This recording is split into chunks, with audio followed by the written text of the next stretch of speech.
Okay, તો હવે આપણે જોઈએ છે ચેપ્ટર નંબર 1 એનો સ્વાધ્યાયનો 15મો દાખલો. હેડિંગ લગાવી દેજો, સ્વાધ્યાયનો 15મો દાખલો.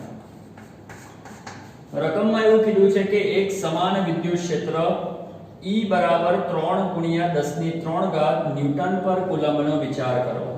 ચાલો માની લો કે આપણી પાસે આ વિદ્યુત ક્ષેત્ર છે અને એ જે વિદ્યુત ક્ષેત્ર છે તેની વેલ્યુ આપેલી છે E બરાબર 3 ગુણ્યા 10 ની 3 ઘાત ન્યૂટન પર કુલમ્બ. YZ સમતલને સમાંતરે જેનું સમતલ હોય તેવા 10 સેન્ટીમીટર ની બાજુવાળા ચોરસમાંથી, હવે માની લો કે આ જે દિશા છે તેને તમે y કહી દો, આ જે દિશા છે તેને તમે x કહી દો, તો આ જે દિશા છે તમારી z થશે કે નહીં થાય? અને તમને કીધું છે કે ચોરસ છે અને ચોરસ YZ સમતલમાં છે, YZ સમતલમાં. તો આ y થઈ, આ z થઈ, તો આ જે ચોરસ YZ સમતલમાં આવી ગયું કહેવાય કે ના કહેવાય? સિમ્પલ છે. જો આપણે વાત કરીએ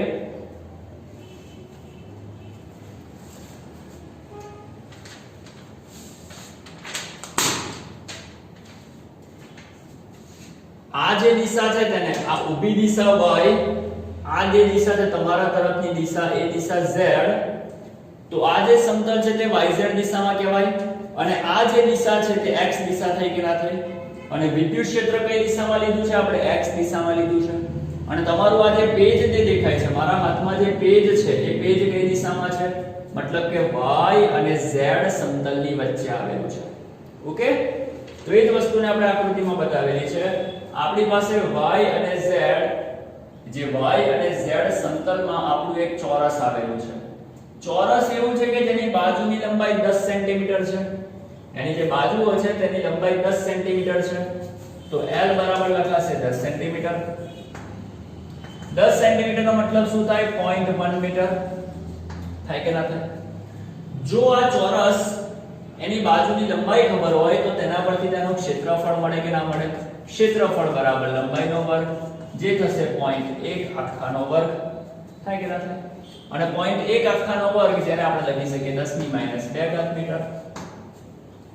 સિમ્પલ છે. તો વિદ્યુત ક્ષેત્ર આપેલું છે, લંબાઈ આપેલી છે ચોરસની, એના પરથી મેં ક્ષેત્રફળ શોધી નાખ્યું. તો આ ક્ષેત્રનું ફ્લક્સ કેટલું હશે? ચોરસમાંથી આ ક્ષેત્રનું ફ્લક્સ કેટલું પસાર થશે? આ જે પણ ચોરસ તમને કીધો છે, તમારો ચોરસ y અને z સમતલમાં છે, બરાબર? અને આપણે વિદ્યુત ક્ષેત્ર આ દિશામાં ધારેલું છે, આ દિશા એટલે કે કઈ દિશા? x દિશા. તો જે વિદ્યુત ક્ષેત્ર છે તે આ દિશામાં છે. ઓકે, બીજી વસ્તુ કે જો તમારું આ સમતલ હોય કે જે y અને z સમતલમાં હોય, જો તમારું આ ચોરસ y અને z સમતલમાં હોય તો તેનો ક્ષેત્રફળ સદિશ એની સપાટીને લંબ આમ હોવો જોઈએ કે ના હોવો જોઈએ? થોડું ધ્યાનથી વિચારો. આ તમારું સમતલ છે, સમતલ y અને z દિશામાં છે. ઊભી લીટી એટલે y અને આડી લાઈન એટલે કે z. સમતલ y અને z માં છે. વિદ્યુત ક્ષેત્ર આ તરફ છે, મતલબ કે x દિશામાં છે. અને આ જે તમારું સમતલ આ રીતે હોય તો એ સમતલનો ક્ષેત્રફળ સદિશ એની સપાટીને લંબ, બોલો આ દિશામાં બતાવાય કે ના બતાવાય? તો ક્ષેત્રફળ સદિશ પણ આ તરફ છે અને વિદ્યુત ક્ષેત્ર પણ આ તરફ છે, બંને એક જ દિશામાં છે. અને જો બંને એક જ દિશામાં હોય તો આપણે આરામથી લખી શકીએ કે અહીં સદિશ E સમાંતર સદિશ E બને, માટે ખૂણો θ બરાબર 0 બને. આથી ફ્લક્સ phi યાદ કરો સૂત્ર Ea cos θ. લખાય કે ના લખાય? જેમાં θ બરાબર 0 મૂકો તો ફ્લક્સ phi Ea. E આપણને રકમમાં આપેલા છે 3 ગુણ્યા 10 ની 3 ઘાત અને એ એટલે કે ક્ષેત્રફળ જે આપણને મળ્યા છે 10 ની -2 ઘાત. સાદુરૂપ આપો 3 તેના તે 10, શું આવશે અહીંયા? 1, મતલબ કે 30 મળે કે ન મળે? તો પહેલા ભાગમાં તમને લોકોને શોધવાનું કીધું છે કે YZ સમતલને સમાંતરે જેનું સમતલ હોય તેવા 10 સેન્ટીમીટરની બાજુવાળા ચોરસમાંથી આ ક્ષેત્ર એટલે કે વિદ્યુત ક્ષેત્ર છે ને જે આપેલું તમને 3 × 10 ની 3 ઘાત, એ વિદ્યુત ક્ષેત્રનો કેટલો ફ્લક્સ પસાર થશે? તો જવાબ મળી ગયો phi બરાબર 30. અને દરેકને ખબર છે કે તે ફ્લક્સનો SI એકમ છે તે પણ આપણે લખવો પડે. તો બોલો ફ્લક્સનો SI એકમ શું લખીશું? બોલો newton metre square coulomb minus 1. Okay, તો પહેલો પોઈન્ટ તમારો પૂરો થયો. બીજા પોઈન્ટમાં તમને લોકોને એવું કહે છે કે જો વિદ્યુત ક્ષેત્ર જ ચોરસ સમતલને દોરેલો લંબ x અક્ષ સાથે 60 અંશનો ખૂણો બનાવે. જો વિદ્યુત ક્ષેત્ર ચોરસને લંબ જે x અક્ષ છે તેની સાથે 60 અંશનો ખૂણો બનાવી દે તો એ થીટા કેટલો બની ગયો? 60 અંશનો. તો તેમાંથી પસાર થતો ફ્લક્સ કેટલો હશે? શરૂઆતમાં ક્ષેત્રફળ સદિશ પણ આમ હતો, વિદ્યુત ક્ષેત્ર પણ આમ હતું, પણ હવે શું કહે છે? વિદ્યુત ક્ષેત્ર x અક્ષ સાથે કેટલો ખૂણો બનાવે છે? 60 અંશનો ખૂણો બનાવે છે.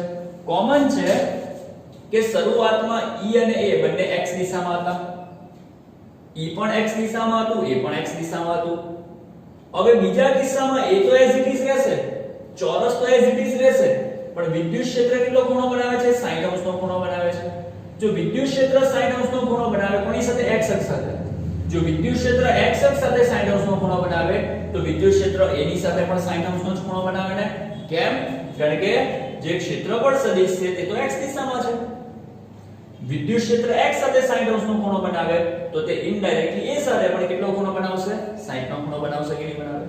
તો θ બરાબર થઈ ગયો 60 અંશ. અને આવા કિસ્સામાં ફ્લક્સ શોધવા માટે સૂત્ર તો આ જ વાપરીશું, phi Ea cos θ. પણ ફરક શું પડશે? E તેના તે, A તેના તે, θ કેટલા આવશે? 60. સાદુરૂપ આપતા આવડશે. E તમને લોકોને આપેલા છે 3 × 10⁻³ A 10⁻² અને cos 60 ની વેલ્યુ તમે મૂકી દેજો, સાદુરૂપ આપી દેજો. અને જો સાદુરૂપ આપશો તો તમને લોકોને જવાબ મળશે 15.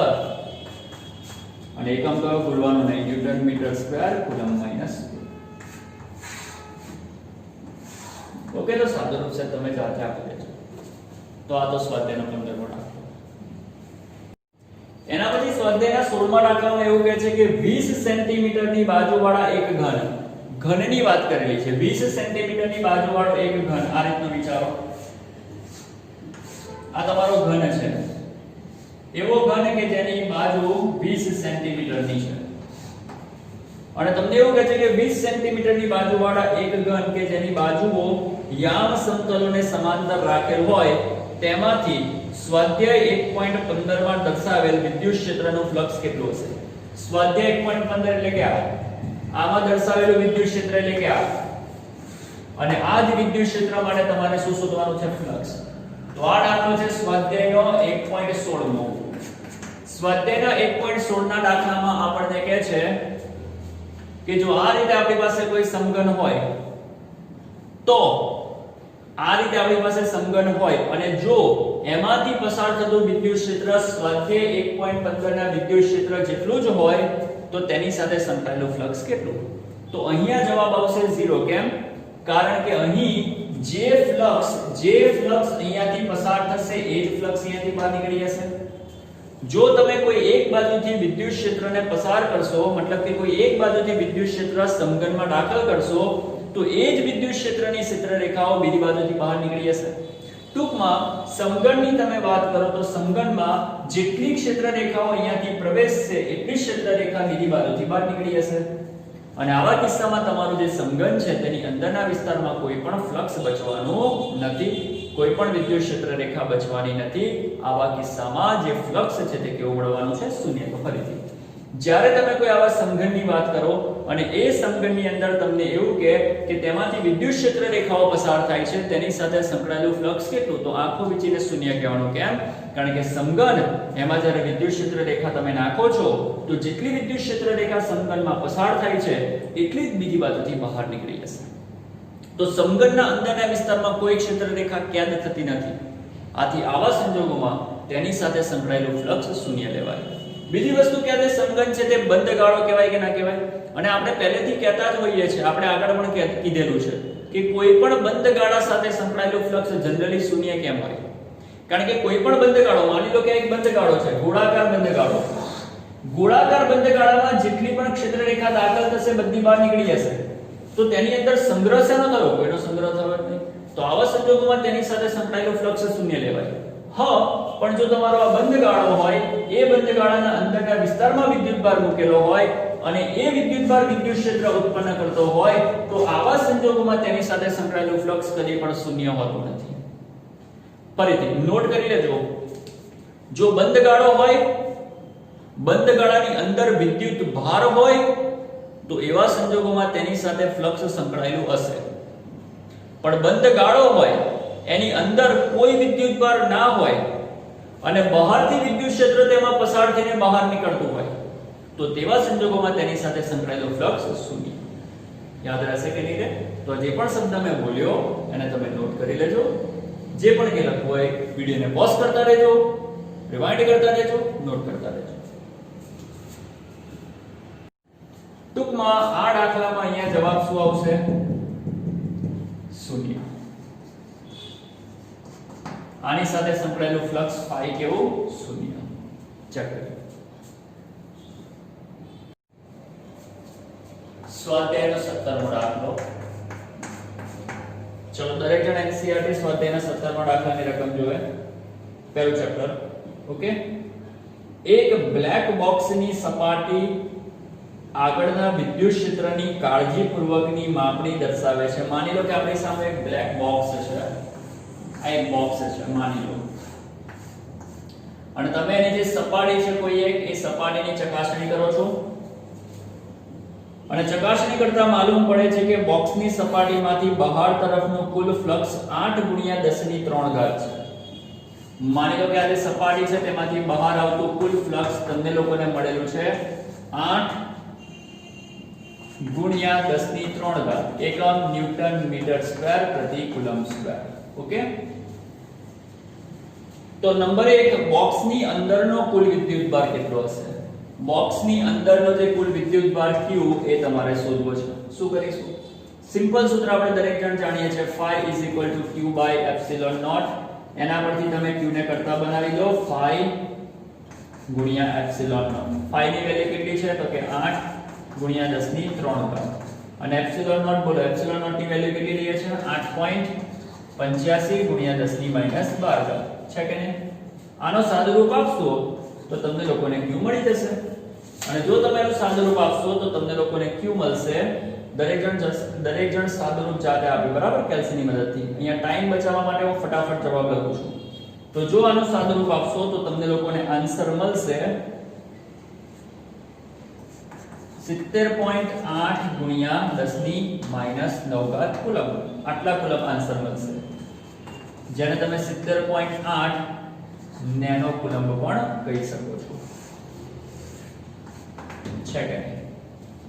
હજુ પણ તમે આને ઓર ચેન્જ કરી શકો. પોઈન્ટને ઓર 3 સ્ટેપ આગળ ખસાડી દો તો લખાય 0.0708 × 10⁻⁶. આ જે પોઈન્ટ છે તેને આગળ ખસાડી દો તો 0.0708 × 10⁻⁶ થઈ જાય કે ના થઈ જાય? -100. કારણ કે 3 સ્ટેપ આગળ ખસો તો -9 ના -6, જેને લખી શકો 0.0708 માઇક્રોકુલમ. ટૂંકમાં તમને લોકોને કીધેલું છે કે એક સપાટીમાંથી ફ્લક્સ બહાર આવે છે તો તેની અંદર વિદ્યુતભાર કેટલો હશે? સિમ્પલ છે, phi = Q/ε0, Q = phi × ε0. phi એ તમને આપેલું છે, ε0 એ તમને ખબર હશે. એના પરથી સાદુરૂપ આપશો તો Q મળી જશે. એ Q ને મેં નેનો કુલમમાં ફેરવેલો છે, ત્યારબાદ તેને માઇક્રો કુલમમાં ફેરવેલો છે. સિમ્પલ છે. આગળ વધીએ. ત્યારબાદ આપણને કીધું છે કે જો બોક્સની સપાટીમાંથી બહારની તરફનું કુલ ફ્લક્સ શૂન્ય હોત. માની લો કે આ તમારું બોક્સ છે, એ બોક્સની સપાટીમાંથી બહાર આવતું ફ્લક્સ phi શૂન્ય હોત તો તમે એવો નિષ્કર્ષ તારવી શક્યા હોત કે બોક્સમાં કોઈ વિદ્યુતભાર નથી. જો તમારા બોક્સમાંથી બહાર આવતું ફ્લક્સ શૂન્ય હોય, શું એનો મતલબ એવો થાય કે બોક્સમાં વિદ્યુતભાર નથી? જો બોક્સમાંથી બહાર આવતું ફ્લક્સ શૂન્ય હોય તો શું એનો મતલબ એવો થઈ શકે કે બોક્સમાં વિદ્યુતભાર નહીં હોય? આન્સર છે ના. એવું કદી પણ ના કહી શકાય. જો તમારા બોક્સ એમાંથી કોઈ પણ ફ્લક્સ બહાર ના આવતું હોય તો તમે એવું કદી પણ ના કહી શકો કે બોક્સમાં વિદ્યુતભાર નહીં હોય. કેમ? એનું કારણ છે, બની શકે કે બોક્સમાં બે વિદ્યુતભાર હોય, એક ધન હોય એક ઋણ હોય, અને બંને એક જ જગ્યા પર ભેગા થઈને એકબીજાને તટસ્થ કરી નાખ્યા હોય. એટલે યાદ રાખવું કે જ્યારે પણ તમારા બોક્સમાંથી બહાર આવતો ફ્લક્સ શૂન્ય હોય તો એનો મતલબ એવો નહીં કહેવાનો કે બોક્સમાં વિદ્યુતભાર નથી. તમારે પ્રોપર આન્સર આપવાનો. પ્રોપર આન્સર શું રહેશે? વિદ્યુતભાર નથી એવું ના કહેવાય. શું કહેવાય? બોક્સની અંદર કુલ વિદ્યુતભાર શૂન્ય છે. બોક્સની અંદર કુલ વિદ્યુતભાર શૂન્ય છે. વિદ્યુતભાર નથી એવું ના કહેવાય. બોક્સની અંદરનો કુલ વિદ્યુતભાર શૂન્ય છે. બોક્સમાં કુલ વિદ્યુતભાર શૂન્ય છે. ઓકે, તો નોટ કરી લો એકવાર. 17 દાખલો. પછી આગળ વધીએ 18.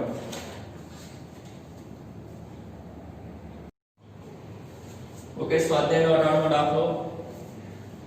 આકૃતિમાં દર્શાવ્યા મુજબ 10 સેન્ટીમીટર બાજુવાળા એક ચોરસના કેન્દ્રથી 5 સેન્ટીમીટર અંતરે 10 માઇક્રોકુલમ બિંદુવત વિદ્યુતભાર રહેલો છે. ધ્યાનથી જોજો. આ રીતે તમને લોકોને એક ચોરસ આપેલું છે અને એ ચોરસના કેન્દ્રથી 5 સેન્ટીમીટર ઉપર અહીંયા ચોરસની લંબાઈ આપેલી છે 10 સેન્ટીમીટર 10 સેન્ટીમીટર અને કેન્દ્રથી 5 સેન્ટીમીટર ઉપર અહીંયા એક વિદ્યુતભાર આવેલો છે. શું આવેલો છે? એક વિદ્યુતભાર. અને એ વિદ્યુતભારની વેલ્યુ આપેલી છે Q બરાબર 10 માઇક્રોકુલમ. ચોરસમાંથી વિદ્યુતીય ફ્લક્સ કેટલું પસાર થશે? આ જે પણ ચોરસ છે એ ચોરસમાંથી પસાર થતું વિદ્યુતીય ફ્લક્સ શોધવાનું છે. શું કરીશું? જો આવો દાખલો જ્યારે પણ પરીક્ષામાં પૂછાય તો તમારું સૌથી પહેલું કામ આ જે પણ ચોરસ આપેલું છે ને એના જેવા બીજા 5 ચોરસ લઈ આવો. મતલબ કે ધારણા કરો કે આ એક ચોરસ છે ને એની સાથે બીજા 5 ચોરસ તમારી પાસે છે અને જો એ 5 ચોરસને તેની આજુબાજુ સાઇડ્સ પર અને ઉપર ગોઠવી દઉં તો બોલો એક આખું સમઘન તૈયાર થાય કે ના થાય? બહુ ધ્યાનથી સાંભળજો, સમજવાની કોશિશ કરજો. આની જ વાત કરો. આ તમારી પાસે એક સમતલ છે આ રીતનું, બરાબર કે નહીં? હવે આ જે સમતલ છે એ એક જ સમતલ છે, એક જ ચોરસ છે, બરાબર ને? હવે આના જેવા બીજા 5 લઈ આવો તો એકને અહીંયા ગોઠવશો, બીજાને અહીંયા ગોઠવશો, ત્રીજાને અહીંયા ગોઠવશો, ચોથાને અહીંયા ગોઠવશો અને પાંચમાને ઉપર મૂકશો. અને જો તમે આ રીતે 5 ને આજુબાજુ ગોઠવી દીધા તો બોલો એક આખું સમઘન, એક આખું બોક્સ તૈયાર થઈ જશે કે નહીં થઈ જાય? તો અહીંયા તમે ઇમેજિન કરો. શું ઇમેજિન કરો? કે ધારો કે આના જેવા બીજા 5 ચોરસ આપણને મળી ગયા છે અને એ 5 ચોરસ ગોઠવાઈને એક સમઘન બનાવે છે. તો માની લો કે આ તમારું સમઘન છે.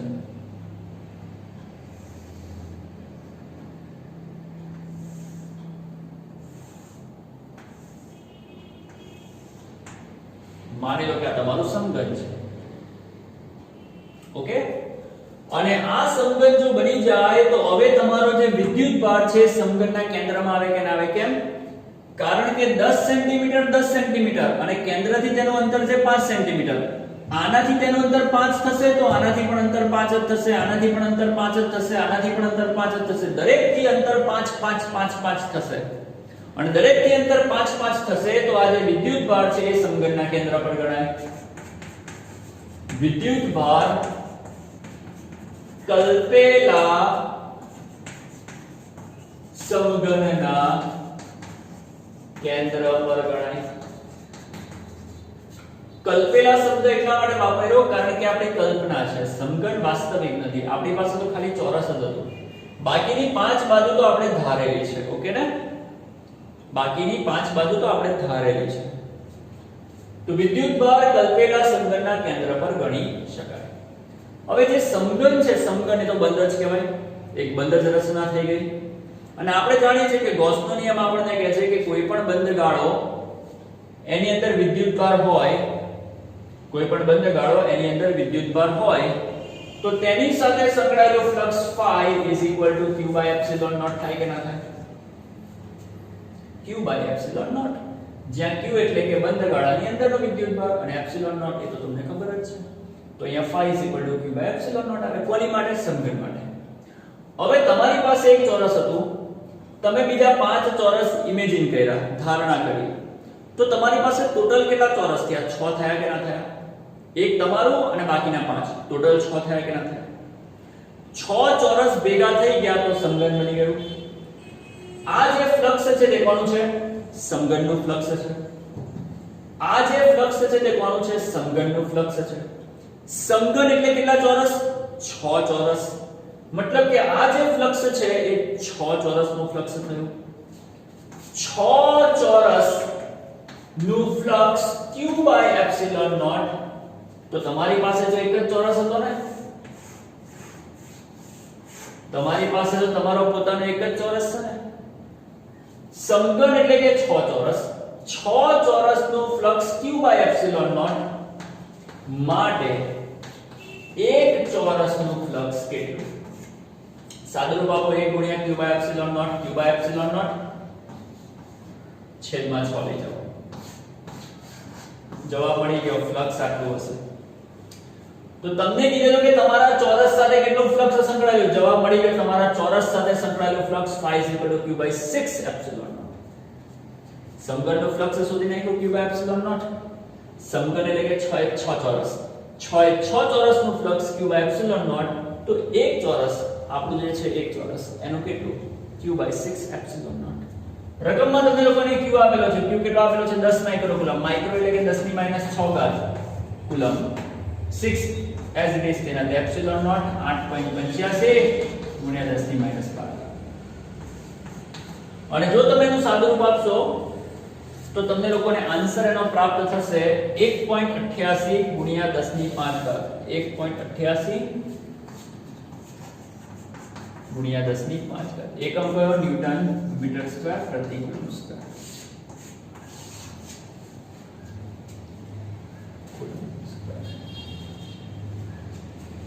ઓકે, તો આ તો સ્વાધ્યાયનો 1.98 દાખલો. એના જેવો જ છે સ્વાધ્યાયનો 1.19 નો દાખલો. સ્વાધ્યાય 1.19 નો દાખલો કહે છે કે 9 સેન્ટીમીટર ની ધારવાળા એક ઘનાકાર ગાઉસિયન સપાટીના કેન્દ્ર પર 2 કુલમ્બ વિદ્યુતભાર રહેલો છે. ઘડીક માટે 1.18 1.19. આપણી પાસે એક સમઘન છે અને તમને લોકોને કહેવામાં આવેલું છે કે જે પણ ઓકે, તો થોડો લાઈટ નો ઇશ્યુ છે. ચાલો કઈ નહીં. આપણી પાસે એક સમઘન છે આ રીતનો. માની લો કે આ તમારું સમઘન છે અને તમને લોકોને એવું કહે છે હેડિંગ મારી દેજો 1.19. 9 સેન્ટીમીટર ની ધારવાળા એક ઘનાકાર ગાઉસિયન સપાટી. આ એક ગાઉસિયન સપાટી છે, ઘનાકાર ગાઉસિયન સપાટી કે જેની ધારની લંબાઈ L બરાબર 9 સેન્ટીમીટર છે અને તેના કેન્દ્ર પર 2 માઇક્રોકુલમ વિદ્યુતભાર રહેલો છે. માની લો કે એનું કેન્દ્ર છે અને કેન્દ્ર પર વિદ્યુતભાર q છે 2 માઇક્રોકુલમ. આ સપાટીમાંથી કુલ વિદ્યુતીય ફ્લક્સ કેટલું પસાર થશે? કુલ વિદ્યુતીય ફ્લક્સ કેટલું પસાર થશે? phi શોધવાનું છે. અહીંયા તમને એવું નથી કીધું કે કોઈ એક બાજુ સાથે સંકળાયેલું ફ્લક્સ શોધો. અહીં તમારે જે પણ સમઘન ગાઉસિયન પૃષ્ઠ છે એની સાથે સંકળાયેલું ફ્લક્સ શોધવું છે. સિમ્પલ. ગાઉસિયન પૃષ્ઠ સાથે સંકળાયેલું ફ્લક્સ phi બરાબર q/ε0. q આપેલા છે 2 માઇક્રોકુલમ. માઇક્રો એટલે કે 10 ની -6 ઘાત અને ε0 એટલે કે 8.85 ગુણ્યા 10 ની -12 ઘાત. સાદુરૂપ આપી દેજો. જવાબ તમને લોકોને મળી જશે 2.26 ગુણ્યા 10 ની 5 ઘાત. અને એકમ આવશે ન્યૂટન મીટર સ્ક્વેર પ્રતિ કુલમ. ઓકે, તો જોઈ લો. આ તો 1.19 માં. આમાં પણ બની શકે કે તમને લોકોને પૂછી શકે કે ચોરસ જે પણ સમઘન છે તેની કોઈ એક બાજુ સાથે સંકળાયેલું ફ્લક્સ કેટલું? તો 6 એ 6 બાજુ સાથે, મતલબ કે આખું સમઘન એટલે કે 6 બાજુ થઈ, 6 એ 6 બાજુ સાથે સંકળાયેલું ફ્લક્સ q/ε0, તો કોઈ એક બાજુ સાથે સંકળાયેલું ફ્લક્સ કેટલું? phi = q/6ε0 થાય કે ના થાય? સિમ્પલ છે.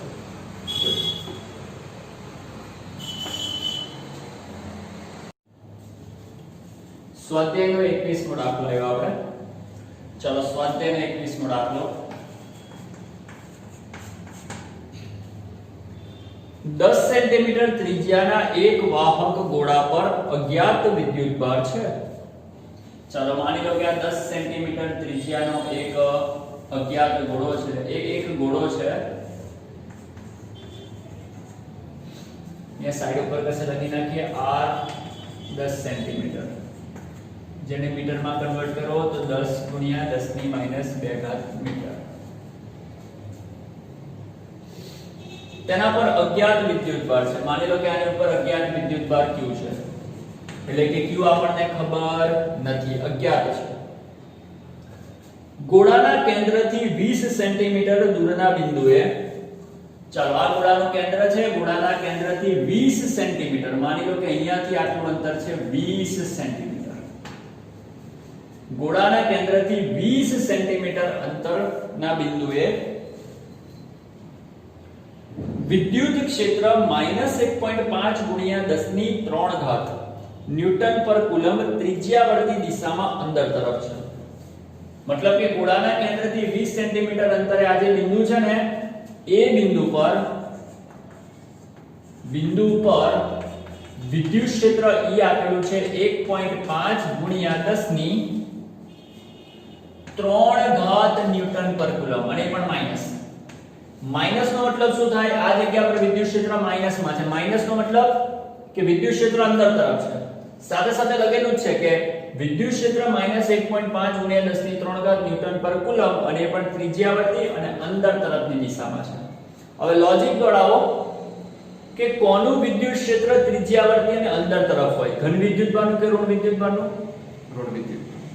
મતલબ એક વસ્તુ તો ક્લિયર થઈ ગઈ કે આ જે પણ ગોળો છે, એ ગોળાની ઉપર જે પણ વિદ્યુતભાર છે તે વિદ્યુતભાર ઋણ હશે, કારણ કે એ બાજુનું વિદ્યુત ક્ષેત્ર ત્રિજ્યાવર્તી અને અંદર તરફ છે, પોતાની તરફ છે. પોતાની તરફ વિદ્યુત ક્ષેત્ર કોનું હોય? જે ઋણ હોય તેનું. તો સાબિત થઈ ગયું કે જે પણ વિદ્યુતભાર છે તે ઋણ હશે. પણ વિદ્યુતભારનું મૂલ્ય કેટલું છે એ હજુ આપણને ખબર નથી, જે આપણે શોધીશું. તો ગોળા પરનો કુલ વિદ્યુતભાર કેટલો હશે? ગોળા પરનો કુલ વિદ્યુતભાર શોધવાનો છે. આ જે ગોળો છે ને તેના પરનો વિદ્યુતભાર શોધવાનો છે. શું કરીશું? ચાલો, ગોળાના કેન્દ્રથી જે બિંદુ છે તેનું વિદ્યુત ક્ષેત્ર ખબર છે. સાથે સાથે ગોળાના કેન્દ્રથી જે બિંદુ છે તેનું અંતર કેપિટલ R, એ પણ આપણને ખબર છે 20 સેન્ટીમીટર બરાબર 20 × 10⁻².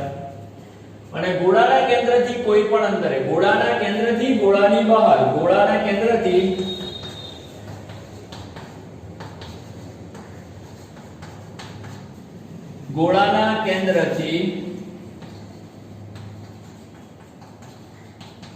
ગોળાની બહારના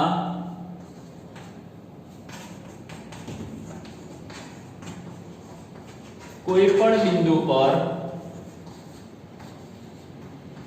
વિદ્યુત ક્ષેત્ર શોધવાનું સૂત્ર યાદ કરો. કયું હતું? E = kq/r². હતું કે નતું? કે આમાંથી q ને કરતા બનાવો. q બરાબર શું આવશે? E r²/k. E એટલે કે વિદ્યુત ક્ષેત્ર. કેટલું આપેલું છે વિદ્યુત ક્ષેત્ર? -1.5 × 10⁻³. કેપિટલ R એટલે કે અંતર. બે અંતર છે આપણી પાસે, એક અંતર 10 પણ છે અને બીજું 20 પણ છે. આપણે કયું લેવાનું? 20 વાળું. કારણ કે વિદ્યુત ક્ષેત્ર જે બિંદુ પર શોધવું છે ને એનું અંતર લેવાય. ગોળાના અંતર સાથે આપણને કોઈ લેવા દેવા નથી. જે બિંદુ પર વિદ્યુત ક્ષેત્ર શોધવું હોય, જે બિંદુ પર વિદ્યુત ક્ષેત્ર આપેલું હોય તે બિંદુનું અંતર લેવાનું. બરાબર? અહીંયા વિદ્યુત ક્ષેત્ર તમને લોકોને આપેલું છે, તો તમારે જે પણ અંતર લેવાનું છે તે અહીંયાથી આટલાનું લેવાનું છે, જે 20 સેન્ટીમીટર છે. તો કેપિટલ R બરાબર 20 સેન્ટીમીટર, એનો વર્ગ કરો. સેન્ટીમીટર એટલે કે 10 ની માઈનસ 2 ઘાત એનો વર્ગ થશે કે નહીં થાય આ રીતે સિમ્પલ છે અને છેદમાં k બોલો બધા k કેટલો આવે 9 ગુણ્યા 10 ની 9 ઘાત અને આનું સાદુરૂપ દરેક જણ જાતે આપશો જો એનું સાદુરૂપ જાતે આપશો તો તમને લોકોને e પ્રાપ્ત થશે 6.67 ગુણ્યા 10 ની માઈનસ 9 ઘાત કુલમ સોરી e નથી મેળવવાના q મેળવવાના આને તમે નેનો કુલમ્બ પણ કહી શકો તમારી મરજી જવાબ તમે એવો પણ લખી શકો 6.67 નેનો કુલમ્બ છે કે ઈઝી છે ડાયરેક્ટ સૂત્ર મૂકીને દાખલા ગણવાના છે જોઈ લો આગળ વધીએ એના પછી સ્વાધ્યાયનો 22મો દાખલો જોઈએ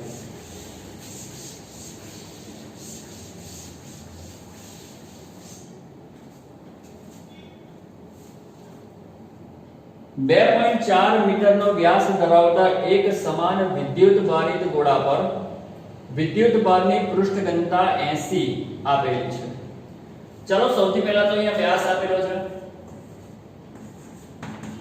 2.4 મીટર બોલો એના પરથી ત્રિજ્યા મળશે 1.2 મીટર તો સૌથી પહેલા તમે ત્રિજ્યા કન્વર્ટ કરી નાખી વ્યાસમાંથી ત્રિજ્યા મેળવી લીધી ત્યારબાદ વિદ્યુત ભારની પૃષ્ઠ ઘનતા આપેલી છે આપણને બધાને ખબર છે કે પૃષ્ઠ ઘનતા સિગ્મા કહેવાય જે આપણને આપેલી છે રકમમાં 80 એકમ આવશે માઇક્રો કુલમ્બ પ્રતિ મીટર સ્ક્વેર તો વ્યાસ પ્રતિ ત્રિજ્યા અને સિગ્મા એ આપણને આપેલી છે નંબર 1 ગોળા પરનો વિદ્યુત ભાર શોધો સિમ્પલ છે ગોળા પરનો વિદ્યુત ભાર શોધવો છે q શોધવો છે ચાલો કેવી રીતે શોધીશું બહુ સિમ્પલ છે બોલો ગોળા પરનો વિદ્યુત ભાર કેવી રીતે શોધીશું સિગ્મા આપેલી છે બધાને ખબર હોવી જોઈએ સિગ્મા q a q તેનો તે a બરાબર ચાલો ત્રિજ્યા r હોય તો ક્ષેત્રફળ કેટલું થાય યાદ કરો 4πr2 ગોળાની સપાટીનું ક્ષેત્રફળ 4πr2 થાય કે ન થાય આમાંથી કરતા બનાવો q ને q બરાબર સિગ્મા ગુણ્યા 4πr2 સિગ્મા કેટલા આપેલા છે તો કે 80 ગુણ્યા 4 તેના તે પાઈ 3.14 r એટલે કે અંતર કેટલું છે 1.2 મીટર 1.2 આખાનો વર્ગ અને જો તમે એનું સાદુરૂપ આપશો તો તમને લોકોને q મળશે 1.45 ગુણ્યા 10 ની 3 ઘાત કુલમ્બ 1.45 ગુણ્યા 10 ની માઈનસ 3 ઘાત કુલમ્બ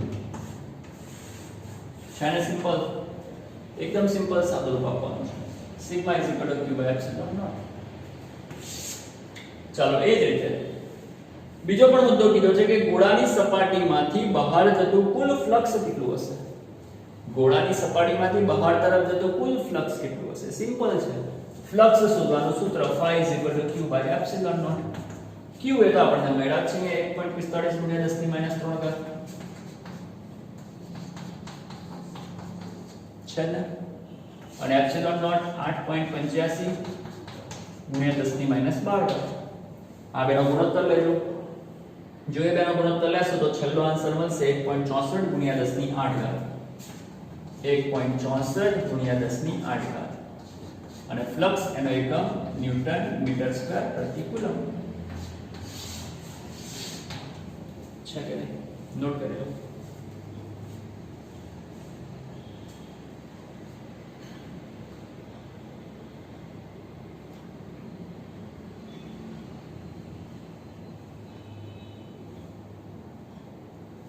આગળ વધીએ સ્વાધ્યાય 23 માં આપણો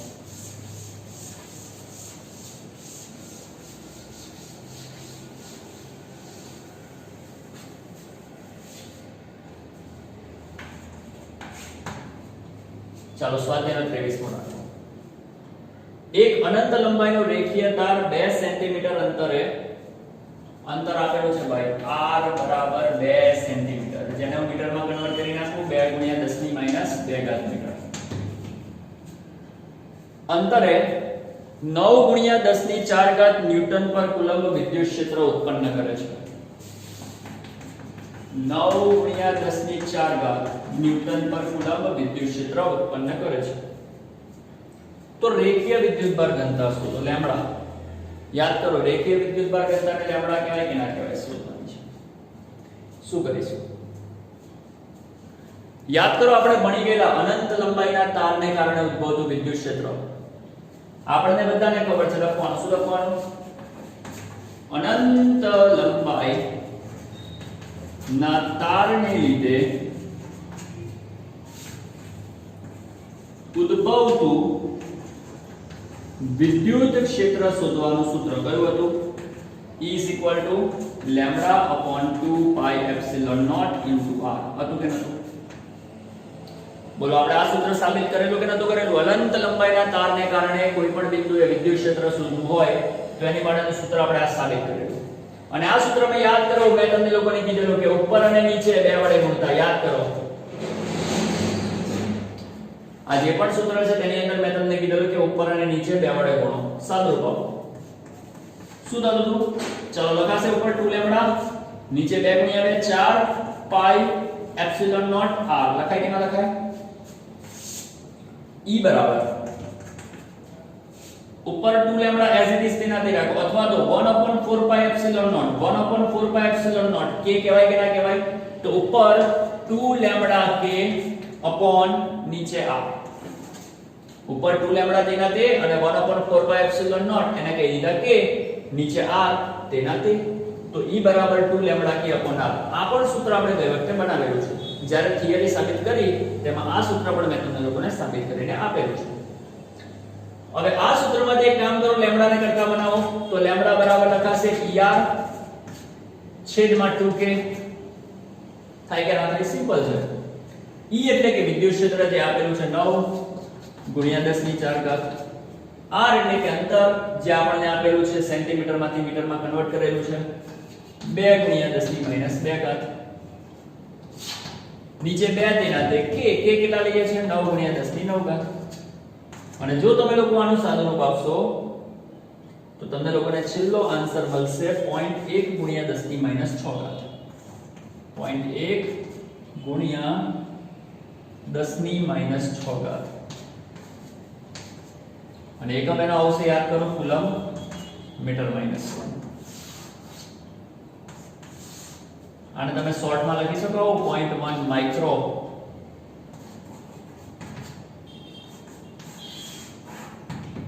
આવડશે કે આપણે? તો જે લેમ્બડા તમારે શોધવાની હતી મળી ગઈ. ચેક કરી લો.